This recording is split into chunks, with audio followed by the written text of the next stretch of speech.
Hey everyone, thank you so much for tuning in to another episode of Mold Talks. I'm your host, Michael Rubino, and today's special guest is Emily. Emily, thank you for coming on and sharing your time with us here today to tell us about your journey. Yeah, it's great to be here. Thank you for having me. So tell me, what was your run-in with air quality like that led you to realize that air quality is so important?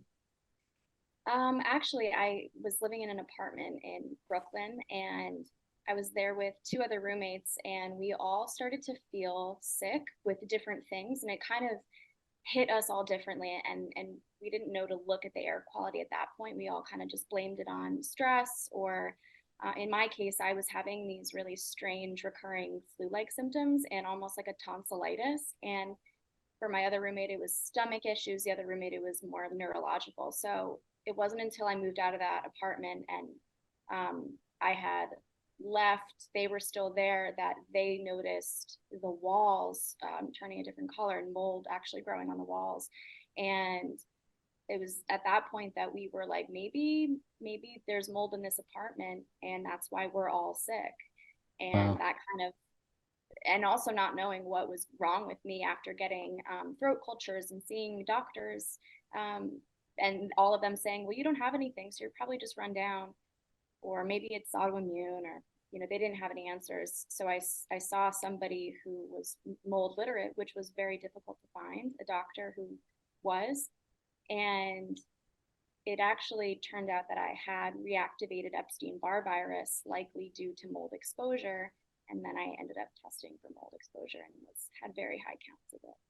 Wow. Did how many doctors did it take you to go through to finally find one that was able to steer you on the right path? Three. That was three, like not including all the doctors and urgent care centers and places I went to just like for immediate help and relief. So it was two just sort of standard like primary care physicians, and then three more functional naturopathic doctors. And the first diagnosis was for Epstein-Barr, and then I wanted to find someone who was a professional, or professionally experienced with mold, and that was sort of their specialty. And the doctor who had diagnosed me with the EBV, she said that it wasn't exactly her strong suit, but she was aware of that as a root cause. So it took a while for me to find a doctor that listened to me and had a plan. So were you ever diagnosed with Epstein-Barr virus before moving into this place? No, it wasn't. I had known about Epstein-Barr virus because of mono, and my sort of preconceived notion was that if you get mono, if you're exposed to mono, you may never have symptoms, but you might have antibodies. And the virus that causes it is EBV, but it kind of just sits dormant in your body and doesn't create any problems. So I had no idea it could be reactivated and create such havoc. Totally. And so you didn't really experience like this initial Epstein-Barr virus illness. And then all of a sudden you move into this place, you start getting sick, and now you have reactivated Epstein-Barr virus from the exposure inside the home.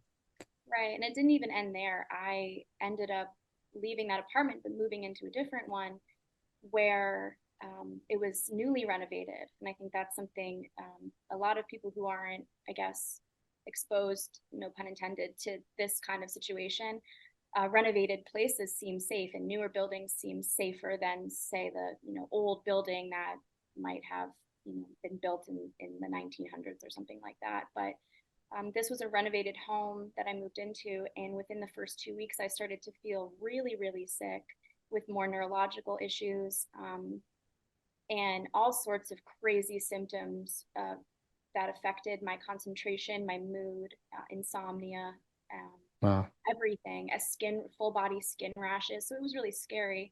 I lost a ton of weight rapidly. And I knew at this point that maybe mold had something to do with it. I just had this inkling because of my experience at that point. And I had my landlord do an inspection. He hired an inspection company, and they found mold there too. So I ended up having to leave that place as well. Wow. So two for two, you found that were not a great air quality situation for you. They were causing some symptoms. Now you mentioned some symptoms, but if you could put together a complete list of what you're experiencing, what would that look like? It would take the length of this entire podcast, I think. Um, it was definitely what I could put into its own bucket as Epstein-Barr virus symptoms. So that would have been enlarged, inflamed tonsils, like scratchy throat, sore throat, um, chills, like kind of a low-grade fever, feeling just really weak and run down. So that was all kind of Epstein-Barr. And then on top of that, I had like muscle wasting. I lost a lot of muscle, even though I was trying to stay active, but I really couldn't. I didn't have the energy to even walk that much. It was really frightening as like an active, healthy person. So to give a little context in terms of like weight loss and the muscle loss that I experienced, I'm usually around like 135 pounds, and I'm 5'3", which I think has been my standard for like my adult life. And I was I think I weighed at least 110 pounds at one point, Wow. and it was over a very short amount of time. And I was trying to eat more, and so there was really no reason for me to be losing so much weight. Insomnia, I would go sometimes 2 days at a time without being able to fall asleep, and so I had to go on medication for just to be able to fall asleep because nothing was helping. So really bad insomnia. I actually found that I couldn't tolerate caffeine or alcohol, and I still really can't tolerate alcohol. I'd get heart palpitations and feel really bad anxiety, and it would just make me feel really physically ill even after like a few sips. So I haven't been drinking over the last 2 years, and that's been a really interesting and fulfilling experience to explore sobriety. But initially, it was kind of like I didn't understand why suddenly I couldn't tolerate alcohol anymore. Neurologically, that was also pretty frightening, just forgetting everything. I would leave cabinets open, I would do things and forget what I was doing in the middle of it. My recall was awful. I just had this awful brain fog where I couldn't complete full sentences. And yeah, it was like ADD, but mixed with brain fog. It was weird. Headaches.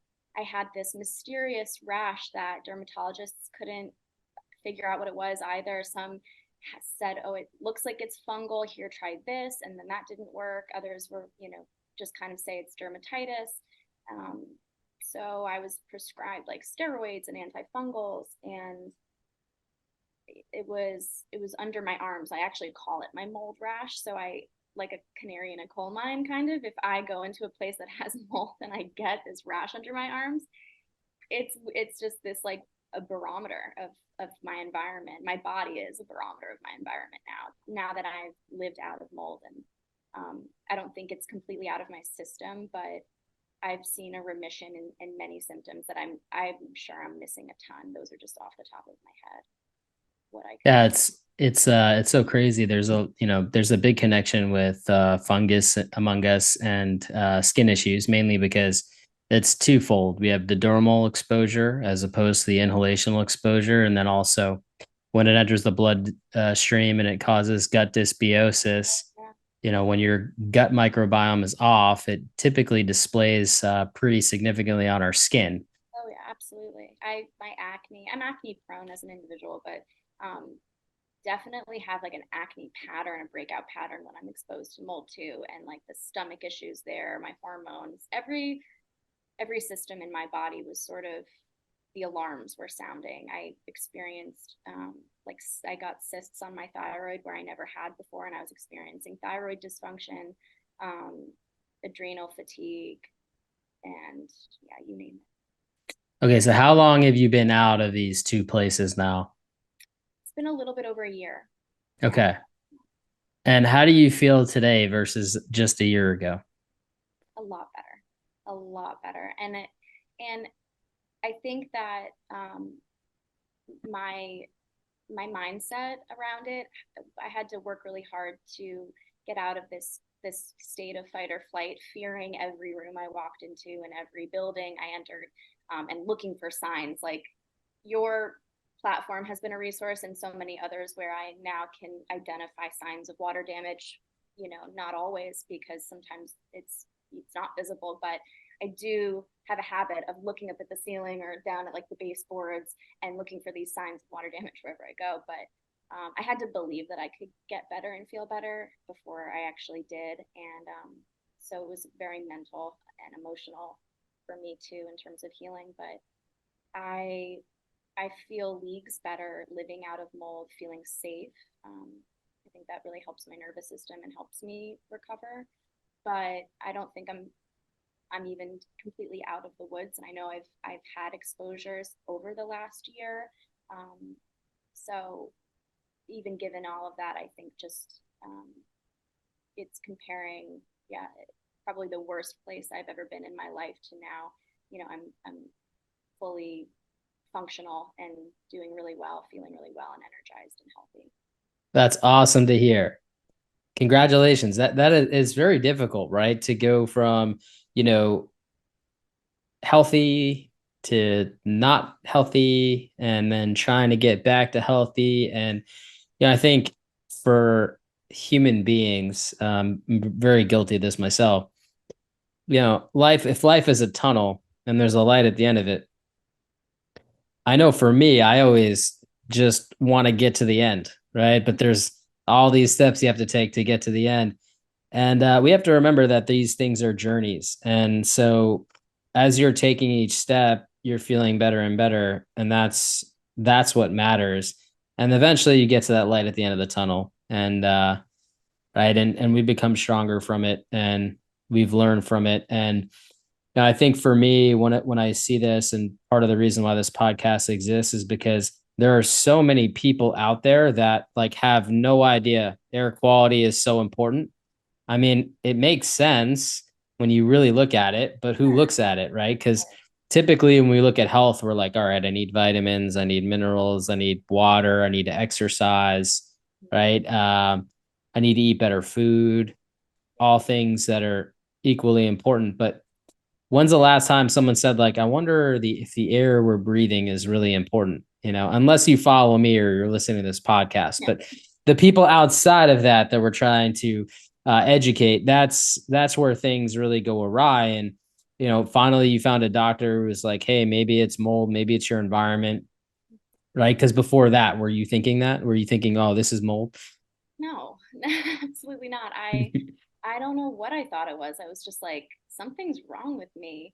And even and honestly, before I found my doctor and really started to like create this health plan and find other practitioners and people to sort of build out this healthcare team of, whether it was like manual lymphatic drainage or acupuncture, like I started to really, in that sense, I was very privileged to be able to incorporate that into my healing plan. And I know that cost and access is such an issue, and a concern for many people who are in this situation. Also, not being able to leave.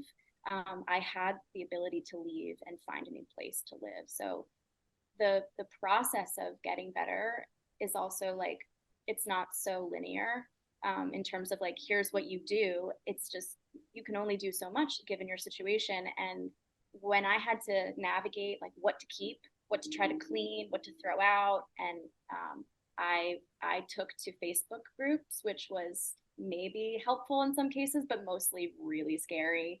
And like some of the forums that I was reading on, I mean, people are desperate for guidance and desperate for information.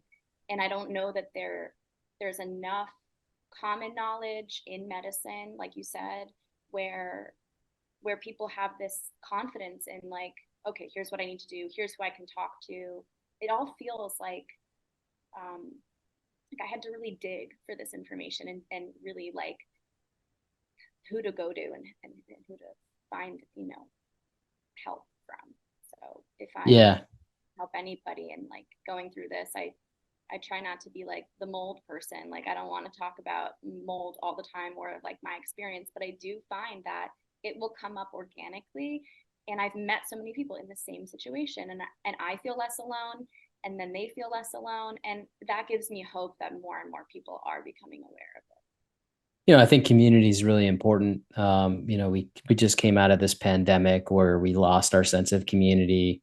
And times have been tough already as it is. And we start adding this trauma because it is a real trauma that we experience when we are dealing with this and we're having to throw out belongings, clean stuff. I mean, you're already sick and you're having to deal all this physical stuff that needs to be done. It's a lot. And I think community is very important. Unfortunately, yes, you hit the nail on the head. The advice that's been given by professionals over the past 20, 30 years hasn't been very good. They're looking at things from a building perspective. They're not looking at things from a health perspective. And frankly, there is so much disagreement on the health piece of this entirely, just on what it does, how it does it. There's 259 medical journals out there, probably more since the last time I looked.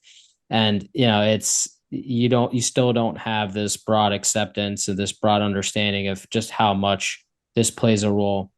Um, with that being said, I mean, when you first started off on this journey and you find this doctor and they tell you, get your house checked, I think it's your air quality, and you do, and you realize it, right? I'm sure you probably had conversations with folks, maybe, family, friends, etc. Maybe even you went back to the other doctors that you saw previously and had some exchanges with them. I guess my question is, how how challenging was it to talk about this? Did you get did you experience any challenges as far as people not believing you or thinking, you're crazy as you often hear in this topic? Would love to hear that.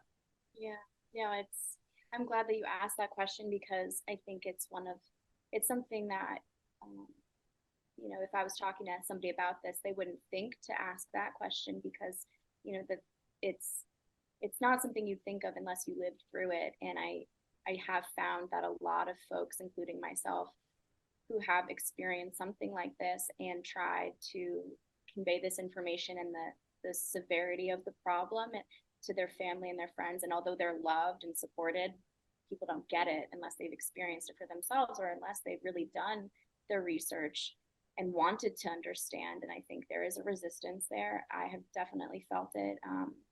My family and my friends understood that I was really sick and that I was going through something. And what I'd often hear and still hear from doctors, if you're doing an intake, they're kind of asking you, like, what medication are you on? And because of the EBV, I was prescribed Valtrex. And literally yesterday, like, I'm still having this conversation where people are like, why are you on Valtrex? And I have distilled this big story into kind of like a very succinct sentence of like, while I was exposed to toxic mold, it reactivated the Epstein-Barr virus in me. And because of that, I'm on Valtrex. And sometimes they ask questions, but most of the time they're like, oh. And what I've gotten so many times is mold is no joke. Oh yeah, mold's scary. Oh yeah, did you experience any like coughing, any congestion, or they always associate it with lungs. And that was like the Hmm. one symptom I didn't have. My chest, my breathing, my lungs, and my sinuses, all that was fine. But it took a really long time for things to, for my family and friends to really wrap their heads around it. And I found though, after that, after were really learning and kind of like understanding it for themselves, they started to look at their own homes and their air quality. And my one friend who's, feeling a little sick, she had her home tested for mold. So did my sister. And whether or not it was like an ERMI test, I don't know. It could have been something else, but they were still mindful about it, as a potential issue. And my parents had their home remediated, like with they had a consultation with your company and had their home remediated after some water damage. So it's like these in these ways, I think there's a trickle down effect where as long as there's compassion and understanding, people will hear you and support you. But I've also been gaslit in certain situations where I've tried to self advocate and people just aren't really willing to do the research for themselves, even though I've provided all that I can to help them understand what I'm dealing with. But there's some kind of divide there. And it's not as easy as saying, like, oh, I have knock on wood, but like if you tell someone you have a very recognizable disease like cancer, like, MS, there's that, oh, okay, yeah, I get it. Now I understand what that could mean for you. But with this, given the lack of sort of mainstream knowledge, people kind of look at you, like you said, like, okay, crazy, like whatever you say. So, yeah. It's true. And I think it's an important question to ask because I think, there's going to be other people listening to this podcast that are going through similar challenges, that are having these talk tracks with folks who are like not understanding what they're going through. I mean, you can have all of the proof. You can have mold in your body, mold in your home. The molds can correlate, and people will still think that that's impossible. Yeah. We our society is built on, a pretty simplistic thing, right? It's like you mentioned cancer, right? What happens when you get cancer? Well, you do chemo. That's whatever. There's alternative treatments for cancer too, of course, right? But no, you do chemo. You have a headache, what do? You take an aspirin.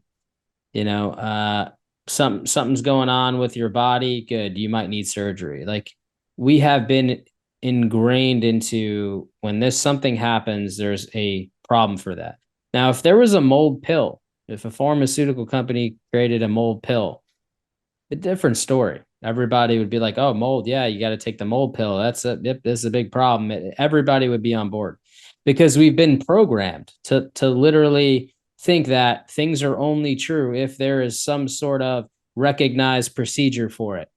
Well, where are we at right now? Well, we're at the infancy of understanding how environmental toxins can really cause a problem for us. If people think that this is all hogwash or whatever, why does the FDA regulate mycotoxins in our food supply? Why is that a thing? Mycotoxins are a toxin of fungus. They're only produced by molds. Why would we be worried about molds and mycotoxins in our food supply if it doesn't make us sick? If why do they make mycophenolic acid? Why do they make immune suppressant drugs out of mycophenolic acid, which is another toxin produced by mold? Why? Because when you get organ transplants or something to that effect, you're going to need to suppress your immune system so that your body doesn't reject the new organ. Good. So we know that from mold, we make immune suppressing drugs that suppress our immune system intentionally, right? So why don't we think that it can do it unintentionally when it's abundant in our home? And we have all of these things like mold's been around forever, why are we just getting sick now? It can't be mold. Yeah, your body can detox. That's what your liver is for. That's what your liver's for. Your body can detox. Yeah, well, can your body detox when you're dealing with everything that there is for life to offer? Yeah. Then what if there's genetics and epigenetics that come into play? Does anybody think about that? Yeah, we have to start to unwind the programming that we've been doing to ourselves as a society. If we start looking at what did our parents tell us, what did our grandparents tell us, what was medicine like back then versus what it is today? I mean, there's more and more medical doctors that are also training as functional medicine doctors, so they can be what's called integrative medicine doctors, meaning they take approaches from both sides of the coin here. Why is that? Because, well, in some cases, we need immediate active treatment. And in other cases, we want to do more testing and understand and try to get down to the root cause. Right. And I think it's time for all of us societally to realize that we don't know everything about this planet and everything that's in it and all the things that could make us healthy or unhealthy. We don't. We're learning about new potential harmful chemicals. Every year we ban new chemicals that we thought were safe. It's time for us to accept that our doctors don't know everything there is to know about the body. Why do you think that there's hundreds of specialists, right? You could go to a doctor that is an expert just on the foot. Did you guys know that? Yeah. But you don't ask the foot doctor, what about my ear, right? Because they don't know the ear. They didn't study the ear. Well, a medical doctor studies the basics, right? And what do they study the basics for? So that when you have ailments, and what is medicine? It's taking symptoms and categorizing it into labels and then saying, okay, well, you could either have this, or this. Has anyone ever gone on WebMD lately? Yeah, it's like, all right, guys, I have, diarrhea here. All right, good. Well, you either have diarrhea or cancer. You're like, oh, great, fantastic, Love that for me. amazing. But why is that? Because there's so many different things that can intertwine with what's going on with us. Right. And rarely are those specialists talking to each other. Like that's the kind of um the issue, I guess, with modern care or any kind of care. It's that no one person can be an expert in anything. They have to sort of narrow their focus because the body is so complex. Totally. But I think that there has to be a larger understanding of what does influence your health, and that I think there's so much that we're understanding, and I see and have experienced all the sort of like the pieces of at least my puzzle, how mental health, mindset, sort of your your nervous system, honestly, like the state of your nervous system, how that influences your health. But that's a system that influences your immune system, which influences your gut, which influences everything else. So it's all interconnected, and yet our treatment approach isn't. Couldn't have said it better myself. Yeah, it's true. We talked about cancer earlier. Well, before we knew about cancer, cancer might have happened, and we didn't call it cancer, and we didn't have a treatment for it. Does that mean that it wasn't happening? No. So what we have to realize is that science and medicine are two things that will always evolve. Viruses will continue to mutate over time, so will bacteria and fungi.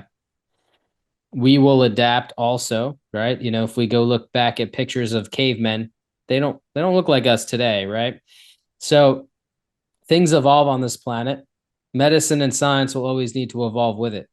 Is it possible that fungi has mutated and evolved more and has become more dangerous to us? Maybe.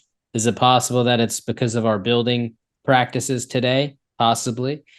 We don't have all the answers, but it's okay to say we don't have all the answers. But what we do know is that there seems to be, because we take 20,000 breaths per day. And if you go on the American Lung Association website right now, it'll tell you that any particle smaller than 10 microns in size causes the greatest health risk to humans because it's so small, it bypasses our self-defense mechanisms and immediately enters the bloodstream. What does that mean for us? Well, mold, smaller than 10 microns, typically between 2 and 4. Mycotoxins, 1 micron, smaller than 10. We have bacteria, much smaller than that. Viruses, much smaller than that. According to the Cleveland Clinic, 4 major contributors to disease. Fungi, which mold's in there. Bacteria, viruses, and parasites. That's it, folks. 4 main contributors to disease. Does that mean that there's not other contributors to disease? Of course there is. But that's the 4 main things that we know of that cause the most problems today. Fungi is there. It's listed there. But yet, yeah, I don't know what it is about the word mold. It's like we don't say mold, that's what makes us crazy.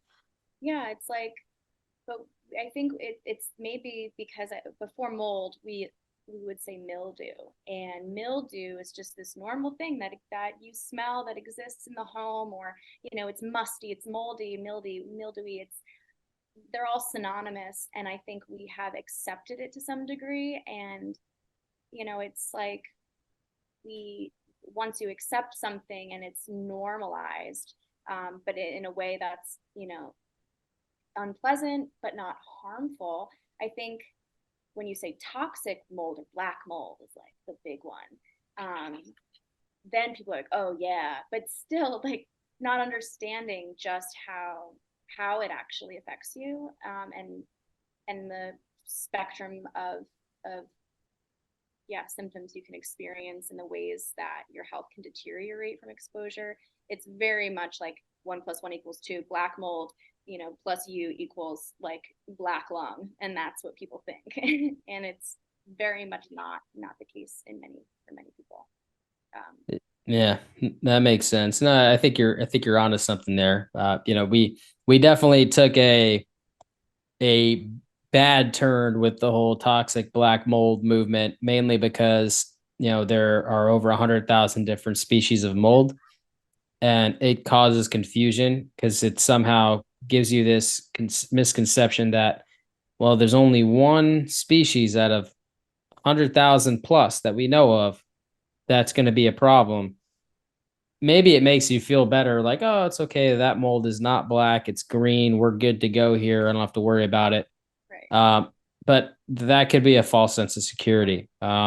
Aspergillus, for example, is typically white in color, and ochratoxin A is what is produced by aspergillus, and I'll tell you, I see high levels of ochratoxin A in almost anybody that's not feeling well. And mind you, the people that are not feeling well typically come to me as a point of contact for checking air quality, remediating homes, etc. And I just find that parallel really interesting. Why do they have high levels of ochratoxin A? And it's because aspergillus is harder to find. It's lighter in color. You don't spot it as easily. But also back to that mildew conversation, what is mildew? Mildew is a plant fungus that grew on plants called powdery mildew, or yeah, it's from the Ascomycota kingdom. Aspergillus happens to also be from the Ascomycota kingdom. And so for all this time, we're like, it's just mildew, no worries, we'll leave it there. It's let it do its thing. It's no problem.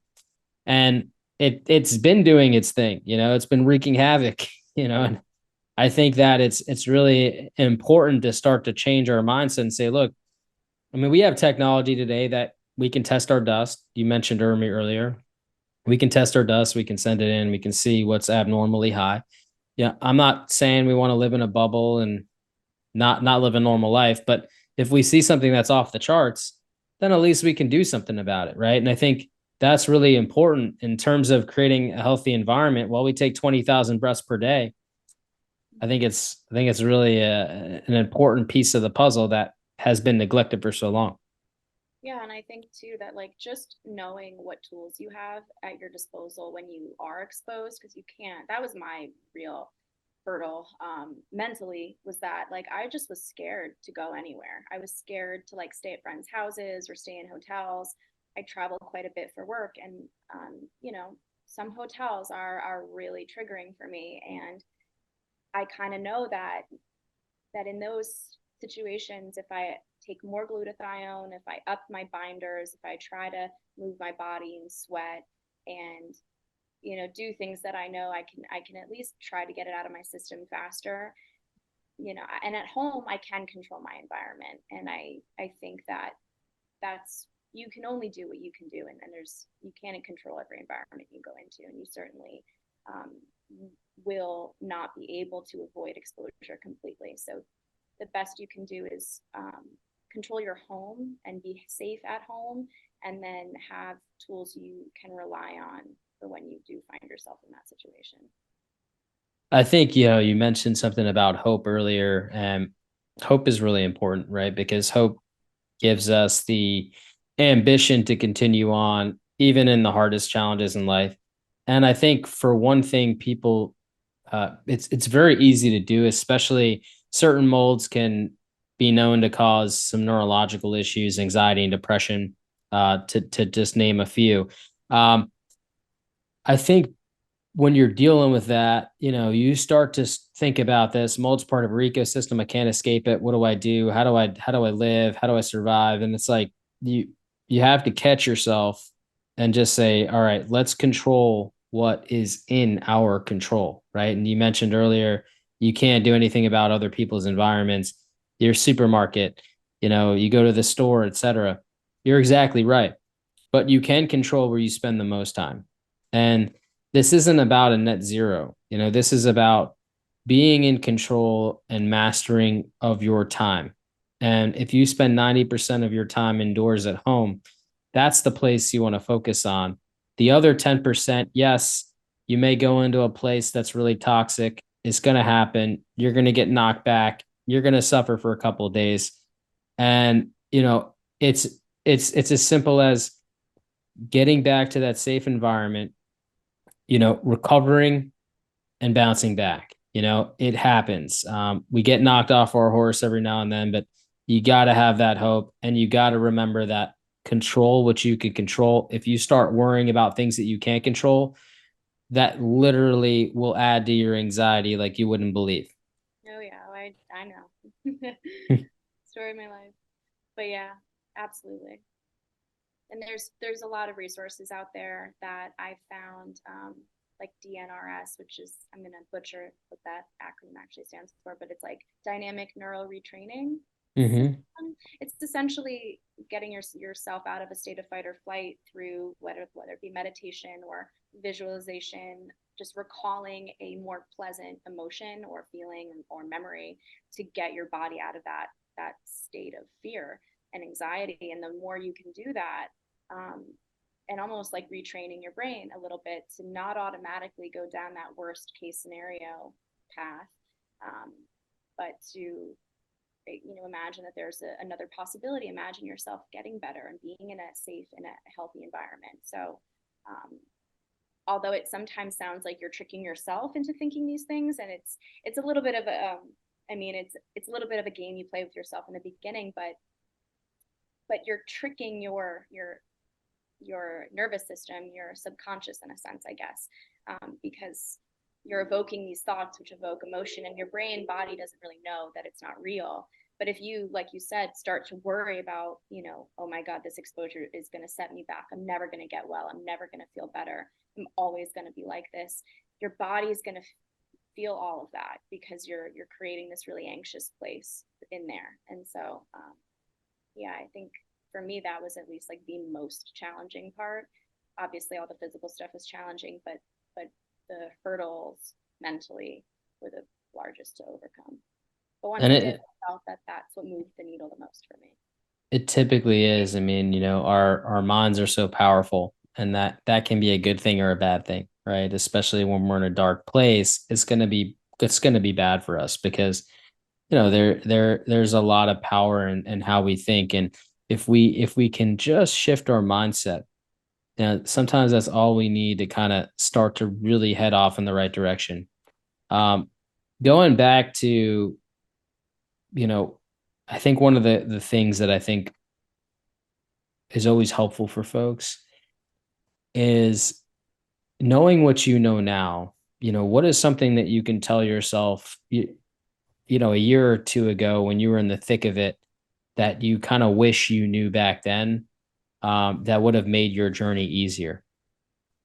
Good question. I think I would have assured myself like it's going to be okay and you're not going to die.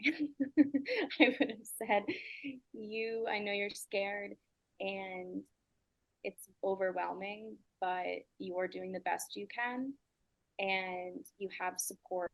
People love you, they will help you. Don't be afraid to ask for help.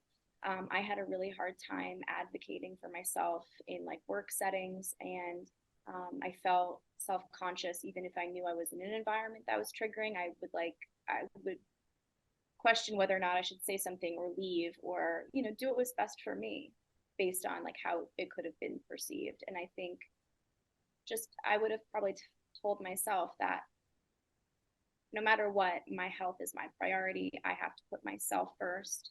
You're doing a great job. It's confusing. Everybody's confused. You know, you will find the people that will help you. Just keep pushing. And, um,